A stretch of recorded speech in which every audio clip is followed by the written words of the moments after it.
नमस्कार, मैं रवीश कुमार। बिहार में मतदाताओं से नागरिकता का प्रमाण पत्र मांगने का मामला बड़ा होता जा रहा है। Association for democratic reform ADR ने चुनाव आयोग के इस अभियान के खिलाफ सुप्रीम कोर्ट में याचिका दायर की है। कहा है कि इस अभियान से लाखों लोगों का नाम वोटर लिस्ट से कट जाएगा।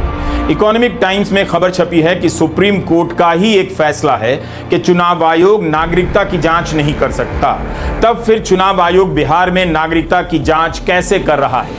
नागरिकता साबित करने के लिए प्रमाण पत्र कैसे मांग सकता है? इतने बड़े सवाल पर भारत के मुख्य चुनाव आयुक्त ज्ञानेश कुमार ने कोई प्रेस कॉन्फ्रेंस नहीं की है। क्या उन्हें पब्लिक के बीच आकर सवालों के जवाब नहीं देने चाहिए? सवाल इनसे भी है, बिहार के मुख्यमंत्री नीतीश कुमार से। नीतीश कुमार कहां हैं? क्या सरकार उनके नियंत्रण में है भी?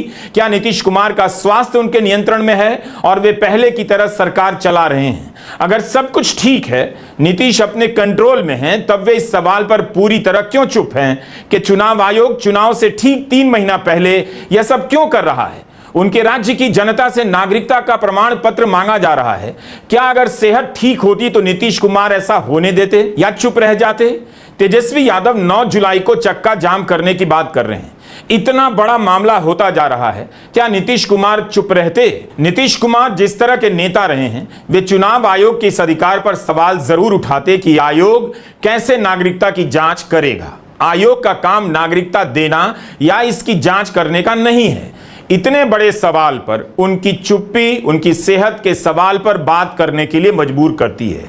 चुनाव आयोग 8 करोड़ मतदाताओं से फॉर्म भरवा रहा है और मुख्यमंत्री नीतीश कुमार इस मसले पर सक्रिय नजर नहीं आ रहे। क्या यह बात बाध्य नहीं करती है कि उनकी सेहत के बारे में हम सब बात करें?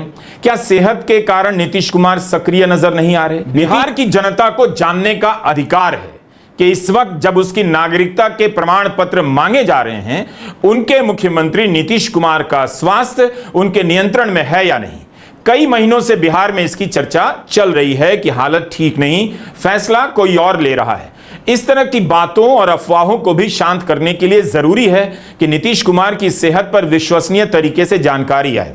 इसका रास्ता अभी खुद प्रधानमंत्री मोदी ने बता दिया है। 2024 के लोकसभा चुनाव में नवीन पटनायक का हाथ क्या कांप गया, बीजेपी ने बड़ा मुद्दा बना दिया। कहा उनकी सेहत अब सरकार चलाने लायक नहीं है, वे किसी अधिकारी के कंट्रोल में है। प्रधानमंत्री मोदी ने कहा ओडिशा में उनकी सरकार आई तो एक कमेटी बनाकर नवीन पटनायक की सेहत की जांच कराई जाएगी। लेकिन बिहार में जब यह सवाल उठ रहा है तो बीजेपी और प्रधानमंत्री दोनों चुप हैं।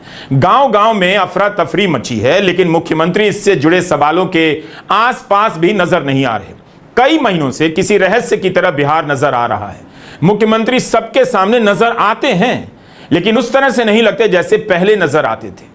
सार्वजनिक मंचों पर कभी उनके पांव छू लेने तो कभी ऐसे व्यवहार को लेकर चर्चा होती रही है जिसके लिए नीतीश कुमार कभी नहीं जाने जाते। 4 जुलाई को नीतीश कुमार के ट्विटर हैंडल पर यह तस्वीरें डाली गईं। इन तस्वीरों से यही पता चलता है कि नीतीश कुमार सक्रिय हैं, लोगों से मिल रहे हैं, कार्यक्रमों में जा रहे हैं, पटना के गर्दनी बाग में बापू टावर का उद्घाटन कर रहे हैं, बच्चों से मिल रहे हैं। लेकिन ये सभी तस्वीरें हैं। अगर इन तस्वीरों के हिसाब से नीतीश कुमार इतने सक्रिय हैं, उनका स्वास्थ्य उनके नियंत्रण में है, तब भी वे 8 करोड़ मतदाताओं की नागरिकता जांच और वोटर लिस्ट की जांच के बारे में कैसे चुप रह सकते हैं, जबकि इस अभियान के 10 दिन हो गए। 3 जुलाई की यह तस्वीर बता रही है कि नीतीश कुमार गंगा नदी के जलस्तर का मुआयना कर रहे हैं, बाढ़ की हालत का पता कर रहे हैं। क्या ये सारी तस्वीरें यह संदेश देने के लिए हैं कि मुख्यमंत्री बिल्कुल ठीक है?